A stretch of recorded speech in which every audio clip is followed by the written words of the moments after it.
What's up, faithful YouTube subscribers? Got a little project I'm going to work on. New project.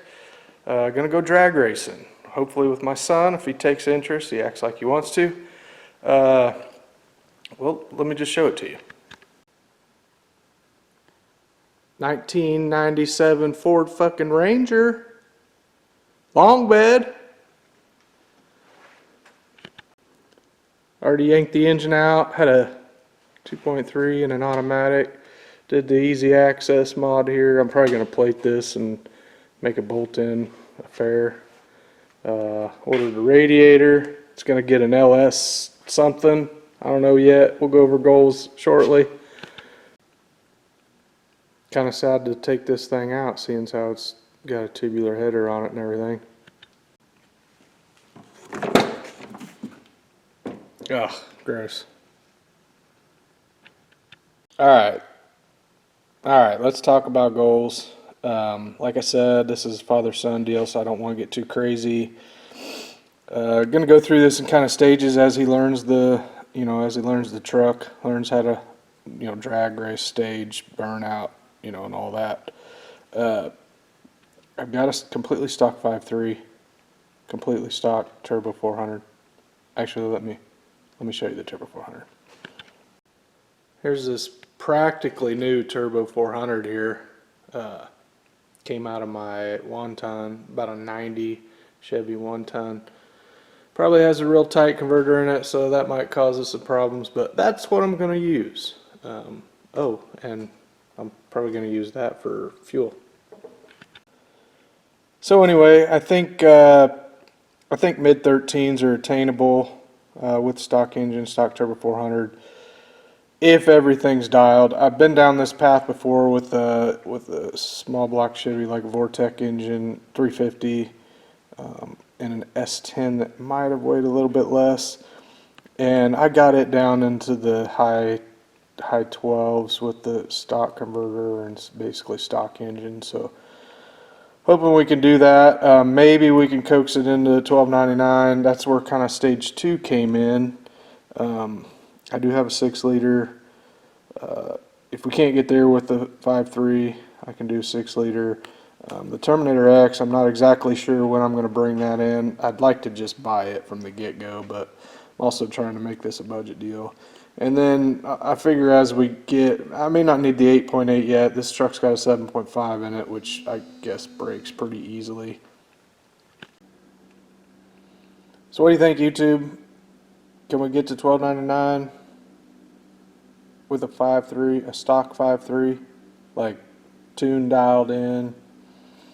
I don't think E85 would help, but put it on E85, get the tune dialed in, have very good traction, we can launch it good. Is that going to happen, or got to go with the 6-liter? Then after that, we've got stage 3 here, which is basically, I don't know, we'll probably take the dash out, maybe go with some, well, I was going to say some better seats, but I'll probably wait until I put the cage in to put lighter seats in it. Maybe some lighter wheels and tires, or wheels at least.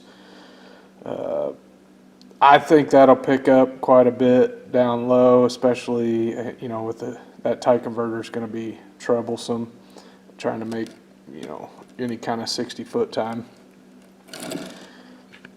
Then stage 4, once I've got the converter, cam and springs, I think that'll, especially if it's a 6-liter, it'll probably go faster than this. I think we could get a 5.3 to 1199. My old S10 with the stock Vortec 350 would run 1240s.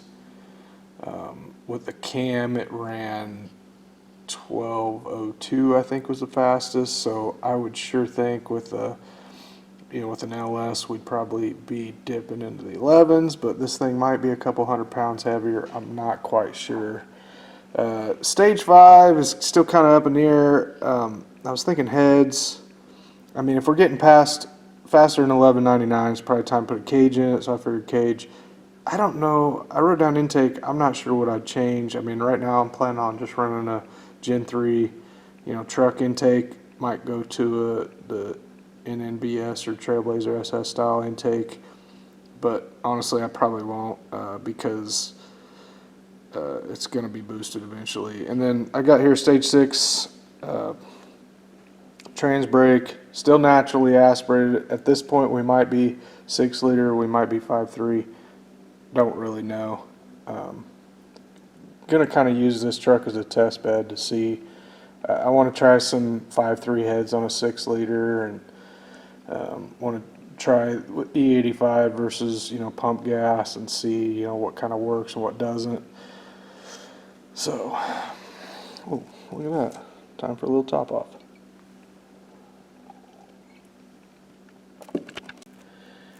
And then stage 7 is turbo. I like turbo noises. I like putting turbos on anything I can. Just put a turbo on my 1-ton. I'm loving it. Probably do a similar combination on this thing. Haven't quite decided whether I'm going to do twins or a big single. Also, I'm still kind of contemplating the rear mount setup. Just not quite sure. Would like to set this truck up to do drag and drives, so just, I don't know, maybe keeping the engine bay cleaner might be helpful, plus for weight transfer and stuff, putting a couple things back there might be helpful. Anyway, stay tuned. We won't be able to go to the drag strip for a little while yet, but totally plan on having this thing ready to do burnouts within, I don't know, 3 or 4 weeks, maybe a month. I don't like to have stuff that I can't pull out of the shop and pull back in on its own power, so that's gonna motivate me to get this thing at least running so we can go do burnouts, because that's the fun stuff. That honestly will probably be my next update, because this Ranger LS swap's been done a whole bunch on YouTube and in the forums and stuff, so I don't need to, there's probably not going to be anything new to show you, but as soon as we can do burnouts, maybe first fire. I like first fire videos.